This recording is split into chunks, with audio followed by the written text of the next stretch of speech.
Жақсылық пен жамандық деген екі дос болыпты. Күндердің бір күнде екеуі аттарын жүгендеп, жол азығын түгендеп, жолға шығады. Сөйтіп тоқтамастан бірнеше күн жүреді. Жамандық өз азығын жемде тауысады да жақсылыққа былай дейді: Мен азығым таусылда, мен қарным ашты. Сонда мейірімді досы: келе ғой, екеуміз бөлісіп жейік деп, өз тамағымен бөліседі.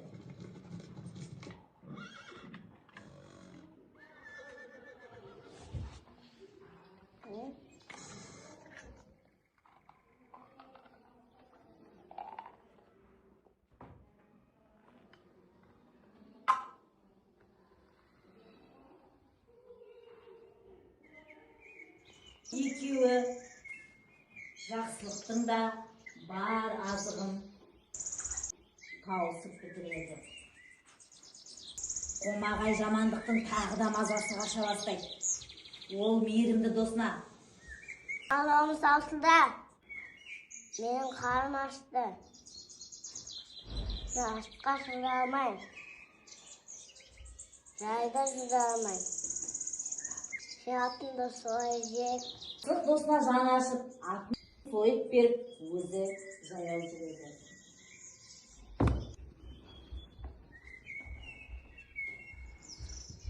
Бұл етте таусылуға жақын қалады.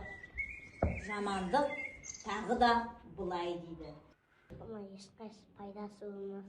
Жалғыз қалған жақсылық арып ашып, әбден қалжырап келе жатып, айдаладағы бір үйге кезігеді. Ішіне кірсе тірі жан жоқ. Бірақ ортада асылған ет толы қазан қайнап тұр. Ол бұл не қылған тамақ деп саусағының ұшымен дәмін татып көреді де үйдің төбесіне шығып жатады. Бір кезде арыстан, түлкі, қасқыр үшеуі үйге кіріп тамаққа отырады. Сонан соң әрқайсысы өзінің көрген білген айта бастайды. Бірінші болып түлкі сөйлейді: Мен тоғайдан алтын көріпті, мен соны қарап жүрмін, бірақ өлеңге ешкім білмейді. Ал мен деген байдан көне бір жылқы сөзек кетемін. Мені ұсталмай отыр.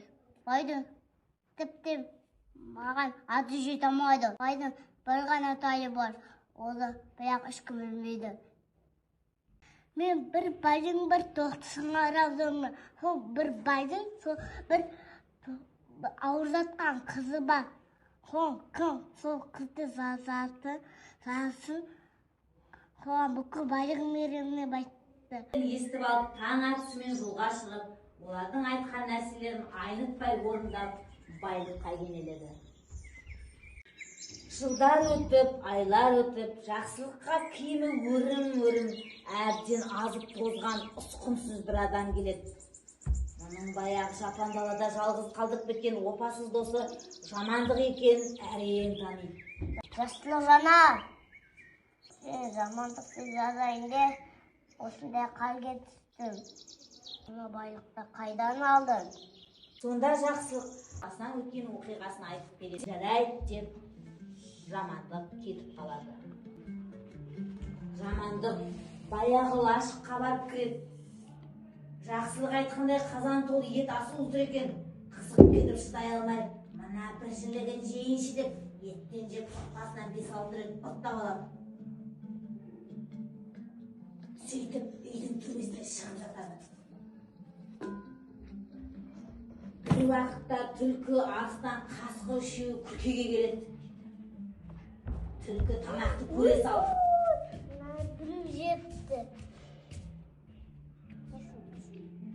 Не сорпасы жоқ, не стегі жоқ. Осы бір көркеме қатында біреу барса кәдімгі. Сол кезде зәре шыққан жамандықты үшеуі тыпырлатып ұстап алып шығады. Сөйтіп жақсылығынан өмір сүріп, мақсат мұратына жетіпті. Жамандық жамандығынан қолға түсіп, көрдім бұл.